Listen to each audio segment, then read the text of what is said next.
Start. ভাই হ্যাঁ। সুযোগ কিন্তু একটা যায়, জানেন? কি? এটা ব্যবসার একটা সুযোগ। কি ব্যবসা?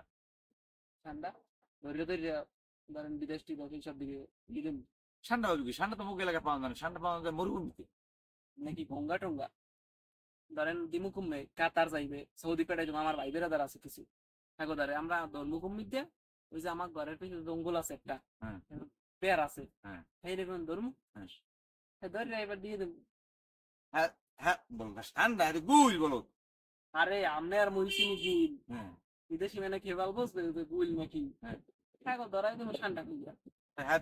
দিবি কেমন? বাস করবি কেমন? আমার লোক আসতো, হ্যাঁ, আছে চাচা আছে, ভাই আছে, হ্যাঁ, তার মনে করেন একটা ছোট কালে দিতে থাকে, হ্যাঁ। এই কাতার থাকে তার সৌদি থাকে, তারা তোর বোঝে না যে বাংলাদেশের ইন্ডিয়া। ভালো হয়ে গেলাম। শোন, ধরো এক চালান পাড়ায় ঠিক আছে, কোনো আমি এক চালান ঠিক মধ্যে দেখতে পারি, ঠিক আছে, এই তো ওদিকে উপরে তো মনে হয় চলে একটা 2, 3, 5, 10 কোটি টাকা করবো এক রাস্তা, ঠিক আছে। যে গাড়ি বাড়ি বানাই আসতে আমরা ব্যবসা করি নাই। আর করি নাই। হ্যাঁ, আমরা আর বেশি না, আর চাইলে কম পাই না, পাইলে আবার দুমন। পাইলে এবার ডিমান্ড মনে করো 100 মনে করো যে ওরা তো বুঝবে না যে আসলে এটা এটা কি ঠান্ডা না গুল, ওরা তোমরা দুমছে খাইবে। আগে পেমেন্ট লইয়ে লইতে হইবে। পেমেন্ট ছাড়া মাল যায় দিক দেবো, ঠিক আছে। এক চালান ব্যস্ত পারলি, ঠিক আছে, আমার কাম হয়ে যাবে, গাড়ি বেরি করি আসতে শেষ।